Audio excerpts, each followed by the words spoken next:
انسان کو پیدا کیا اور اللہ تعالیٰ انسان کو موت دیتا ہے۔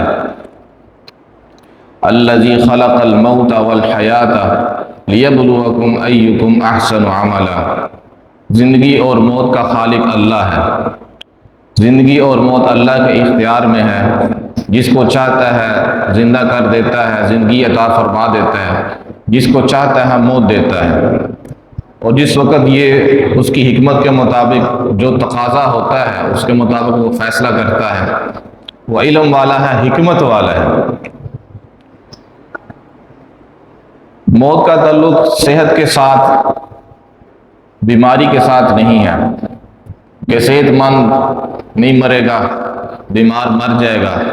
کتنے صحت مند ہیں جو فوت ہو جاتے ہیں، اور بیمار کتنا عرصہ ان کو موت نہیں آتی۔ نہ اس کا تعلق چھوٹے بڑے کے ساتھ ہے کہ چھوٹا جلدی چلا جائے گا، بڑا بعد میں جائے گا، یا بڑا، اس کا تعلق کسی چیز کے ساتھ نہیں۔ یہ اللہ کا امر ہے، اللہ نے بلانا ہے۔ جب اس کا فیصلہ آ جائے گا، اس کا وقت آ جائے گا، تو ایک گھڑی نہ آگے ہوگی نہ ایک گھڑی پیچھے۔ تو جس اللہ نے ہمیں یہ زندگی دی اور موت بھی اس کے اختیار میں ہے، تو ہم اللہ سے ہی پوچھتے ہیں، جو قرآن ہے اس سے ہی پوچھتے ہیں کہ یہ اللہ نے زندگی کیوں دی؟ پھر اللہ موت بھی دے دیتا ہے، تو یہ کیوں اللہ تعالیٰ نے ایسے کیا ہے؟ تو قرآن مجید سے ہمیں یہ بات معلوم ہوتی ہے کہ اللہ فرماتے ہیں لِيَبْلُوَكُمْ أَيُّكُمْ أَحْسَنُ عَمَلًا۔ میں نے زندگی اور موت اس لیے رکھی ہے کہ میں تمہارا امتحان لینا چاہتا ہوں۔ میں تمہارا امتحان لینا چاہتا ہوں۔ کس چیز کا امتحان ہے؟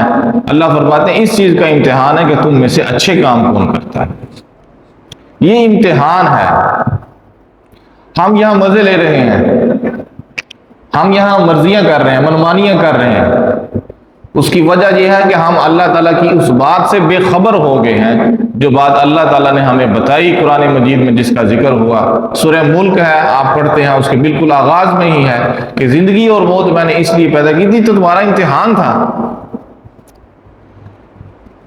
ہم نے یہاں اتنے بڑے بڑے گھر بنا لیے کہ دیکھ کے لگتا ہے کہ مرنے کا کوئی ارادہ نہیں ہے، اور اتنی لمبی لمبی خواہشات اپنے اندر پال لیں کہ لگتا ہے کہ مرنے کا تو کوئی ارادہ ہی نہیں ہے۔ جب تک انسان اپنی زندگی کے کاموں کو موت کا حصہ بنا کر ترتیب نہیں دے گا تو سکھ ہی نہیں ہوگا۔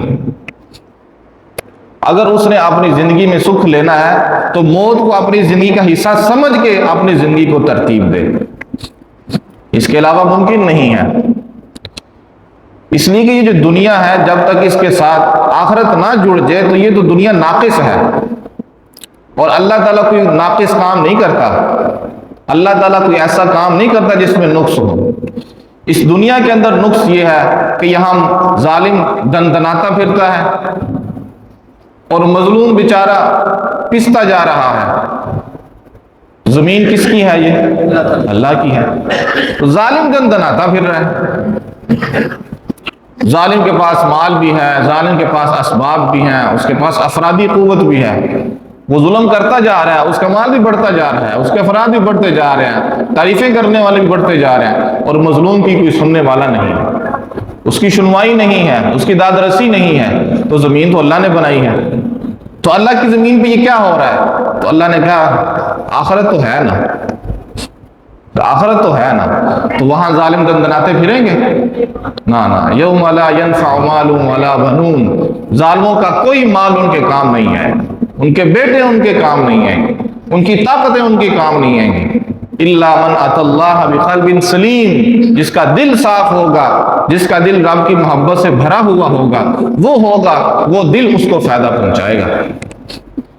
تو یہ دنیا ناقص ہے، اس کا جو کمی ہے یہ آخرت کے ساتھ پوری ہوتی ہے، وگرنہ تو نیک لوگ رل گئے ہیں اس دنیا کے اندر اور بد کردار مزے کر رہے ہیں۔ تو زمین تو اللہ کی ہے، تو ایسے کیوں ہے؟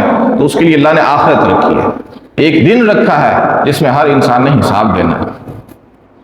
پھر اللہ تعالیٰ اچھوں کو اچھا بدلہ، اور جنہوں نے برا کیا تھا ان کو اللہ تعالیٰ جہنم میں پھینکے گا۔